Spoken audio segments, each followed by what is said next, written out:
On Memorial Day this past Monday, Jill and I visited Arlington National Cemetery. As we entered those hallowed grounds, we saw rows and rows of crosses among the rows of headstones with other emblems of belief, honoring those who paid the ultimate price on battlefields around the world. The day before, we visited Uvalde, Texas. In front of Robb Elementary School, we stood before 21 crosses for 19 third and fourth graders and 2 teachers. On each cross, a name, and nearby, a photo of each victim that Jill and I reached out to touch. Innocent victims murdered in a classroom that had been turned into a killing field.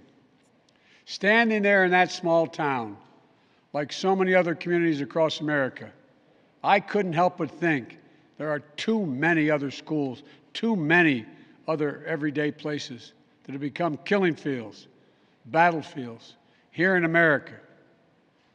We stood at such a place just 12 days before, across from a grocery store in Buffalo, New York, memorializing 10 fellow Americans, a spouse, a parent, a grandparent, a sibling, gone forever. At both places, we spent hours with hundreds of family members who were broken, whose lives will never be the same. They had one message for all of us: do something. Just do something. For God's sake, do something. After Columbine, after Sandy Hook, after Charleston, after Orlando, after Las Vegas, after Parkland, nothing has been done. This time that can't be true. This time we must actually do something. The issue we face is one of conscience and common sense. For so many of you at home, I want to be very clear. This is not about taking away anyone's guns. It's not about vilifying gun owners. In fact, we believe we should be treating responsible gun owners as an example of how every gun owner should behave. I respect the culture and the tradition and the concerns of lawful gun owners. At the same time, the Second Amendment, like all other rights, is not absolute. It was Justice Scalia who wrote, and I quote, "Like most rights, the rights granted by the Second Amendment are not unlimited." Not unlimited. It never has been. There have always been limitations on what weapons you can own in America. For example, machine guns have been federally regulated for nearly 90 years, and this is still a free country. This isn't about taking away anyone's rights. It's about protecting children. It's about protecting families. It's about protecting whole communities. It's about protecting our freedom to go to school, to a grocery store, to a church, without being shot and killed. According to new data just released by the Center for Disease Control and Prevention, guns are the #1 killer of children in the United States of America. The #1 killer. More than car accidents, more than cancer.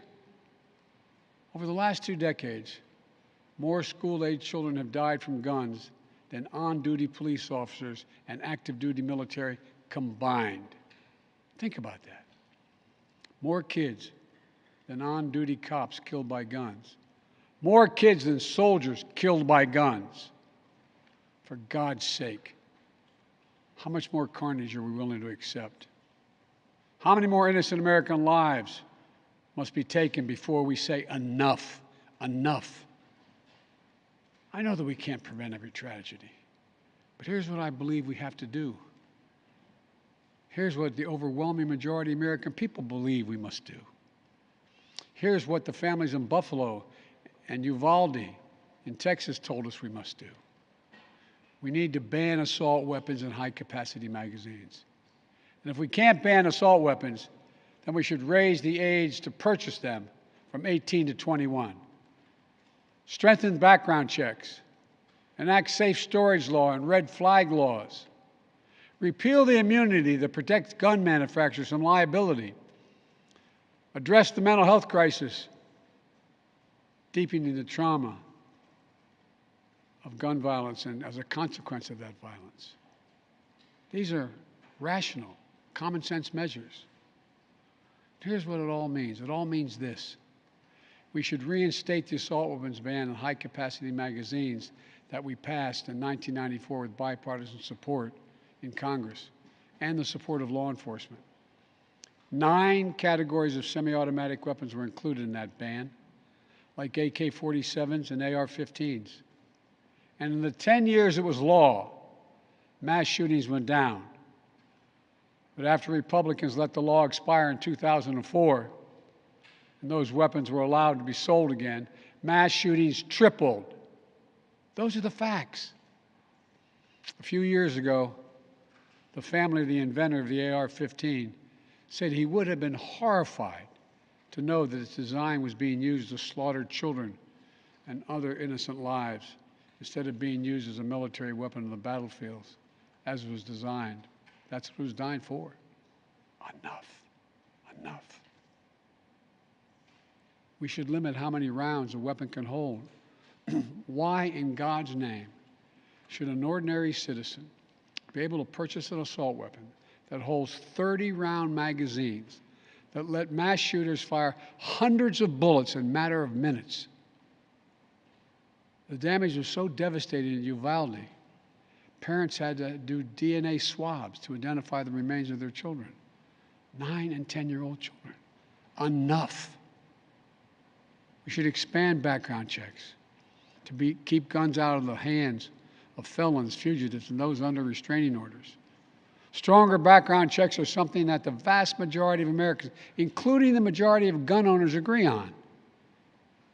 I also believe we should have safe storage laws and personal liability for not locking up your gun. The shooter in Sandy Hook came from a home full of guns. They were too easy to access. That's how he got the weapons. The weapon he used to kill his mother and then murdered 26 people, including 20 first graders.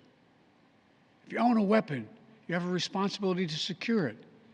Every responsible gun owner agrees to make sure no one else can have access to it, to lock it up, to have trigger locks. And if you don't, and something bad happens, you should be held responsible. We should also have national red flag laws so that a parent, a teacher, a counselor can flag for a court that a child, a student, a patient is exhibiting violent tendencies, threatening classmates, or experiencing suicidal thoughts.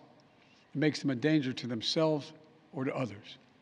19 states in the District of Columbia have red flag laws. The Delaware law is named after my son, Attorney General Beau Biden. Fort Hood, Texas, 2009, 13 dead and more than 30 injured. Marjorie Stoneman Douglas High School in Parkland, Florida, 2018, 17 dead, 17 injured. In both places, countless others suffering with invisible wounds. Red flag laws could have stopped both these shooters. In Uvalde, the shooter was 17 when he asked his sister to buy him an assault weapon. Knowing he'd be denied because he was too young to purchase one himself, she refused. But as soon as he turned 18, he purchased 2 assault weapons for himself. Because in Texas, you can be 18 years old and buy an assault weapon, even though you can't buy a pistol in Texas until you're 21. If we can't ban assault weapons, as we should, we must at least raise the age to be able to purchase one to 21. Look, I know some folks will say 18-year-olds can serve in the military and fire those weapons. But that's with training and supervision by the best trained experts in the world. Don't tell me raising the age won't make a difference. Enough. We should repeal the liability shield that often protects gun manufacturers from being sued for the death and destruction caused by their weapons. They're the only industry in this country that has that kind of immunity. Imagine if the tobacco industry had been immune from being sued, where we'd be today. The gun industry's special protections are outrageous. It must end. And let there be no mistake about the psychological trauma that gun violence leaves behind. Imagine being that little girl, that brave little girl in Uvalde, who smeared blood off her murdered friend's body onto her own face to lie still among the corpses in her classroom and pretend she was dead in order to stay alive. Imagine what it would be like for her to walk down the hallway of any school again. Imagine what it's like for children who experience this kind of trauma every day in school, in the streets, in communities all across America. Imagine what it's like for so many parents to hug their children goodbye in the morning, not sure whether they'll come back home. Unfortunately, too many people don't have to imagine that at all. Even before the pandemic, young people were already hurting. There's a serious youth mental health crisis in this country. We have to do something about it. That's why mental health is the heart of my unity agenda that I laid out in the State of the Union address this year. We must provide more school counselors, more school nurses, more mental health services for students and for teachers, more people volunteering as mentors to help young people succeed, more privacy protection and resources to keep kids safe from the harms of social media. This unity agenda won't fully heal the wounded souls, but it will help. It matters. I just told you what I'd do. The question now is, what will the Congress do? The House of Representatives already passed key measures we need. Expanding background checks to cover nearly all gun sales, including at gun shows and online sales. Getting rid of the loophole that allows a gun sale to go through after 3 business days, even if the background check has not been completed. And the House is planning even more action next week. Safe storage requirements, the banning of high-capacity magazines, raising the age to buy an assault weapon to 21, federal red flag law, codifying my ban on ghost guns that don't have serial numbers and can't be traced, and tougher laws to prevent gun trafficking and straw purchases.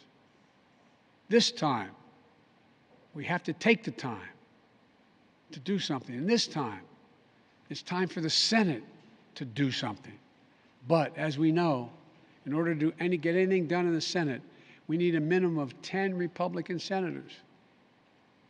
I support the bipartisan efforts that include a small group of Democrats and Republican senators trying to find a way. But my God, the fact that the majority of the Senate Republicans don't want any of these proposals even to be debated or come up for a vote, I find unconscionable. We can't fail the American people again. Since Uvalde, just over a week ago, there have been 20 other mass shootings in America, each with 4 or more people killed or injured, including yesterday at a hospital in Tulsa, Oklahoma.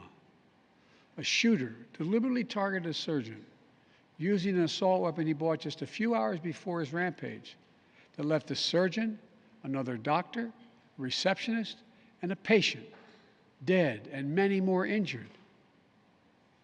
That doesn't count the carnage we see every single day. It doesn't make the headlines. I've been in this fight for a long time. I know how hard it is, but I'll never give up. And if Congress fails, I believe this time a majority of the American people won't give up either. I believe the majority of you will act to turn your outrage into making this issue central to your vote. Enough, enough, enough. Over the next 17 days, the families in Uvalde will continue burying their dead. It will take that long in part because it's a town where everyone knows everyone. And day by day, they will honor each one they lost. Jill and I met with the owner and staff of the funeral home as being strong to take care of their own. And the people of Uvalde mourn as they do over the next 17 days. What will we be doing as a nation? Jill and I met with the sister of the teacher who was murdered and whose husband died of a heart attack 2 days later, leaving behind 4 beautiful orphaned children, all now orphaned. The sister asked us, what could she say? What could she tell her nieces and nephews? was the most heartbreaking moments that I can remember. All I could think to say was, I told her to hold them tight. Hold them tight. After visiting the school, we attended Mass at Sacred Heart Catholic Church with Father Eddie. In the pews, families and friends held each other tightly. As Archbishop Gustavo spoke, he asked the children in attendance to come up on the altar and sit in the altar with him as he spoke. There wasn't enough room, so Mom and her young son sat next to Jill and me in the first pew. And as we left the church, a grandmother who had just lost her granddaughter passed me a handwritten letter. It read, quote, "Erase the invisible line that is dividing our nation. Come up with a solution and fix what's broken and make the changes that are necessary to prevent this from happening again." End of quote. My fellow Americans, enough. Enough. It's time for each of us to do our part. It's time to act for the children we've lost, for the children we can save, for the nation we love. Let's hear the call and the cry. Let's meet the moment. Let us finally do something. God bless the families who are hurting. God bless you all. From a hymn based on the 91st Psalm sung in my church. May He raise you up on eagle's wings and bear you on the breath of dawn, make you to shine like the sun and hold you in the palm of His hand. That's my prayer for all of you. God bless you.